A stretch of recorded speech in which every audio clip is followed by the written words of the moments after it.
Buenas noches. Estamos continuando la segunda clase de Heráclito. Y para eso les traje un PowerPoint, así que voy a compartir mi pantalla con ustedes.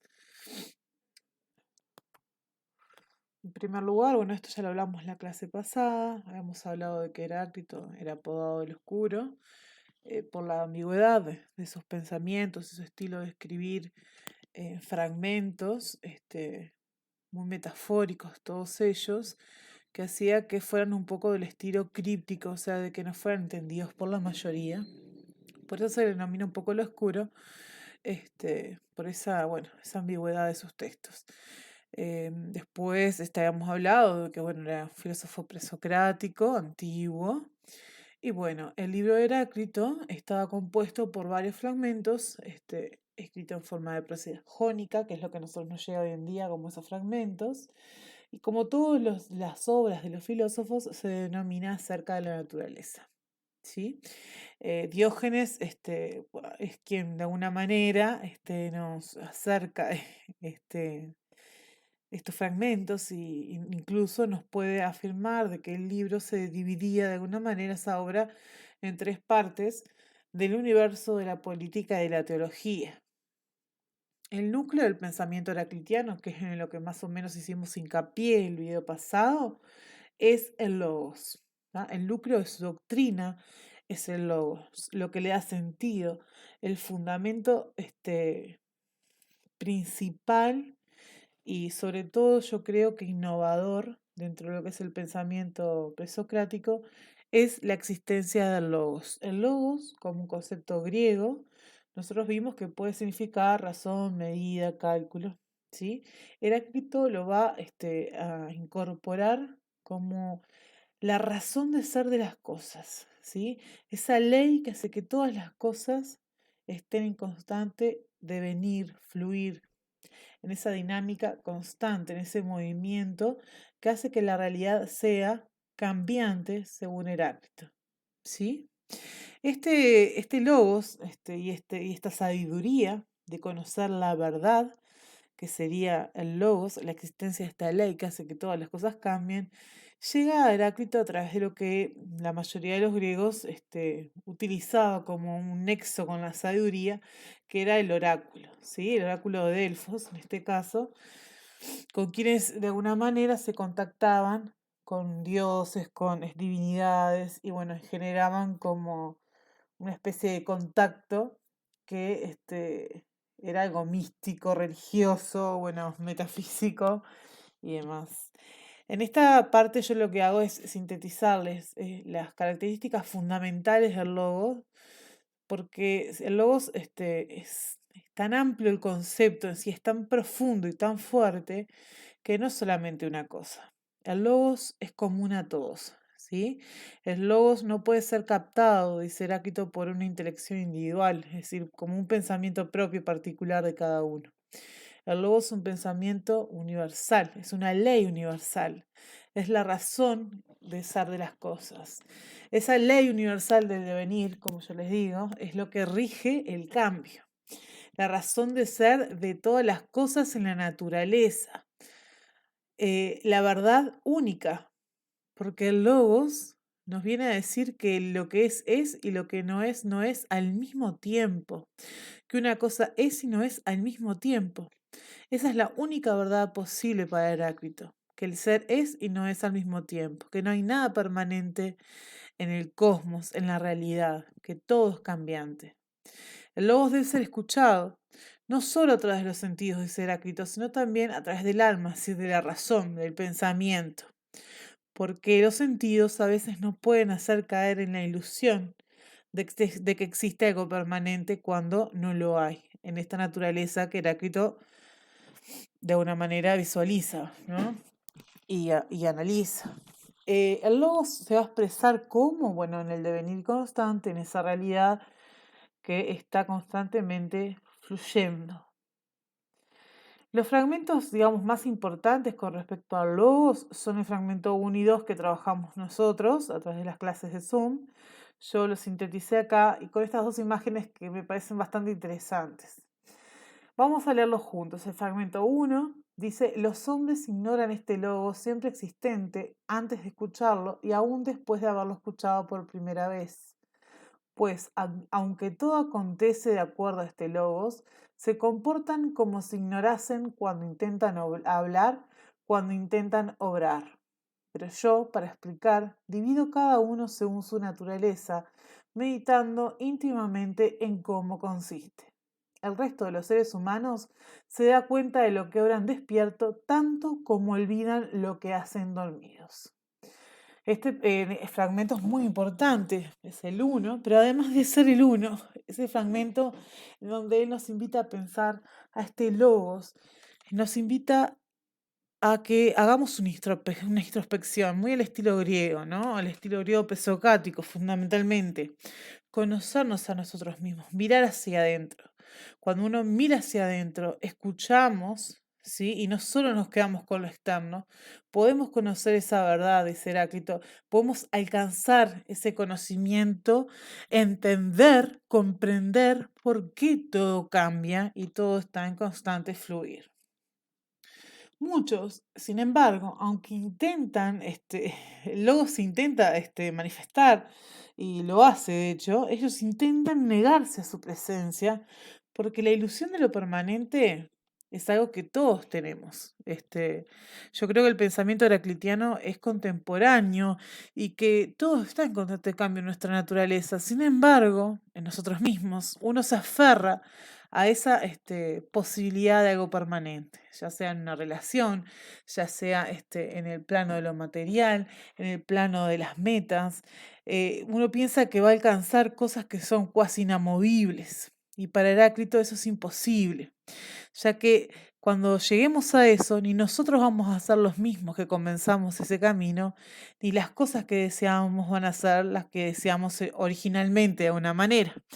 O sea, de que justamente es una ilusión a la que nos aferramos, intentamos ignorarla y hacer como que no escuchamos, pero igual nos atraviesa a todos, ¿sí? Porque este logos todo lo atraviesa. Fragmento 2. Por eso debe seguirse lo común, y común es lo que pertenece a todos. Sin embargo, aunque el logos pertenece a todos, la mayoría vive como si como si tuviese una intelección individual. Esto hablábamos de justamente, el logos no es un pensamiento particular de cada uno o la perspectiva de la realidad de cada uno. ¿Sí? Heráclito en ese sentido nos limita a un pensamiento en general, a un principio al que se va a aferrar como el principio que rige la realidad. ¿Sí? El principio metafísico que dice que una cosa es y no es al mismo tiempo. ¿Sí? Y estas, bueno, las imágenes, en realidad comentarlas, porque justamente en lo que tiene que ver con la naturaleza es bastante visible cómo una semilla se transforma en una planta. Uno lo puede observar a través del tiempo, lo puede ir observando, vigilando, analizando, midiendo, lo que fuere. Ahora, en cuestiones más personales, más íntimas, en cuestiones que tienen que ver más con lo emocional, es más diferente, ¿no? Cuando uno va variando esas caras, cuando uno de pronto muestra algo que no es, o de pronto es algo que no muestra, y tiene que ver con eso de cómo estamos siendo y no siendo a la vez al mismo tiempo. Bien, pasamos a la segunda parte, que es la naturaleza, el elemento fundamental que él nos muestra y observa para poder justamente darnos cuenta de cómo se expresa este logos. El logos se expresa en la naturaleza a través de los antagónicos, a través de los opuestos, lo que llamamos contrarios, ¿sí? Y los voy a invitar a leer juntos el fragmento 8. Lo distendido vuelve al equilibrio. De equilibrio en tensión se hace bellísimo coajuste, que todas las cosas se engendran de discordia. Fragmento 10. Conectados lo entero y lo no entero, lo convergente y lo divergente, lo consonante y lo disonante, de todo uno y de uno todo. Estos fragmentos son muy lindos, la verdad, muy interesantes. Con respecto a los contrarios, esa imagen que yo les puse el día a la noche, También podría ser la vida, la muerte, la paz, la guerra, el amor, el odio. Estamos llenos de opuestos en la naturaleza, de contrarios que constantemente se están moviendo. Se mueve uno para darle lugar al otro, ¿sí? Y ustedes dirán, bueno, no es un movimiento muy pacífico. Bueno, es Heráclito. En realidad, estos contrarios son los que le dan origen y sentido a este movimiento. Si todo fuera estático, no habría movimiento, no habría posibilidad de que apareciera algo nuevo, no habría posibilidad de renovación, por lo tanto de enriquecimiento. Entonces, estos contrarios fluyen, estos contrarios se mueven, estos contrarios luchan, estos contrarios están en una tensión agradable y saludable. ¿Por qué? Porque Heráclito va a decir que se necesitan. Para que el día exista, necesita la noche. Y la noche necesita el día para poder existir. Por supuesto que hay una tensión entre ellos. Esta tensión es porque, por supuesto, uno quiere prevalecer al otro. Sin embargo, Heráclito va a utilizar por primera vez, digamos, en lo que es la filosofía, sin pronunciar el concepto, la noción de dialéctica, de esa conversación entre dos opuestos que están en lucha, que están en tensión y que se resuelve en un bellísimo coajuste. Se resuelve de una manera armoniosa. Si bien hay tensión, si bien hay discordia, no desde el punto de vista negativo, sino desde el punto de vista dinamizador, ¿sí? Esa tensión se resuelve en armonía, dándole sentido y movimiento, continuidad a esta realidad cambiante, que nunca para, que siempre es y no es al mismo tiempo. Fragmento 12. El fragmento fundamental y el más conocido de Heráclito. Es un fragmento bastante trillado, pero es muy profundo, aunque parezca tan sencillo. Vemos la imagen de un río y dice lo siguiente. Los que entran en los mismos ríos son bañados por nuevas y nuevas corrientes. Y fragmento 49. En los mismos ríos penetramos y no penetramos, estamos y no estamos. Bueno, estos dos fragmentos encierran el sentido justamente metafísico que le da Descartes, Heráclito, a esta realidad cambiante, a esta realidad dinámica, a este logos que atraviesa todo, que está en la naturaleza, que está en mí, que está en mí a la hora de meterme al río, siendo y no siendo a la vez, que está en el río cuando el agua fluye, dejando de ser para que aparezca otra agua diferente. Ese río también va a cambiar, porque ya no va a ser el mismo, no va a contener la misma agua. Todo está en constante cambio.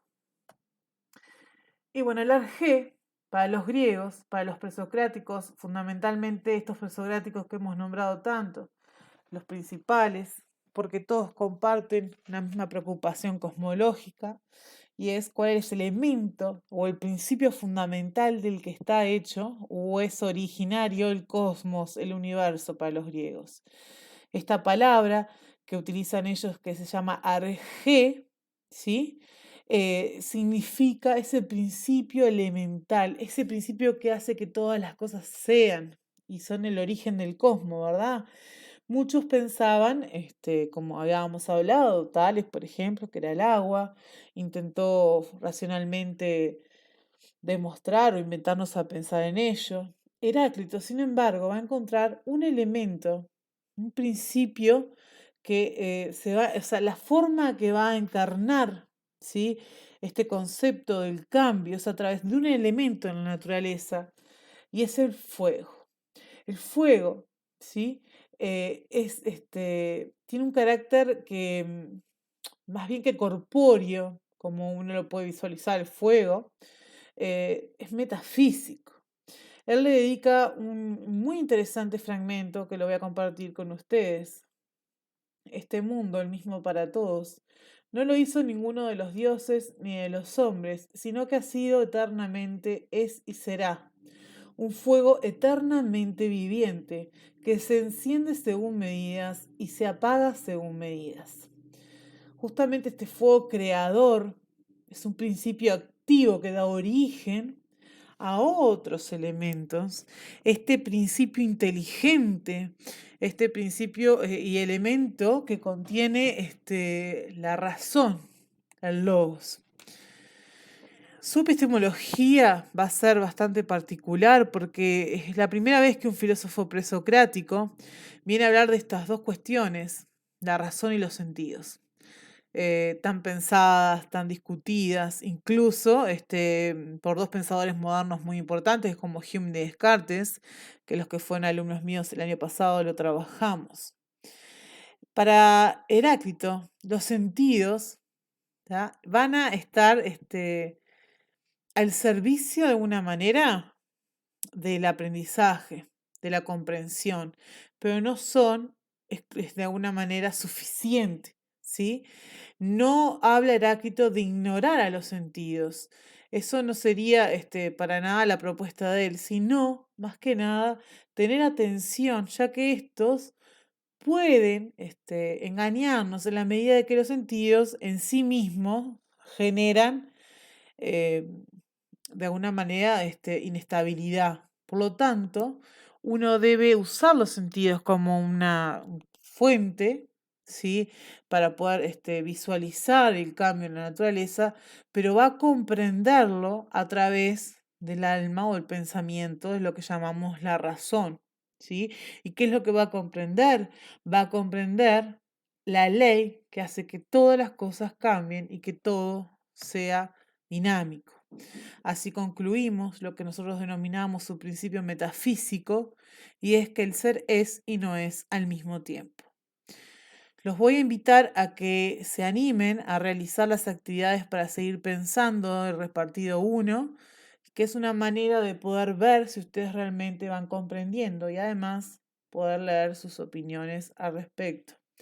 Que pasen bien, nos vemos en la próxima.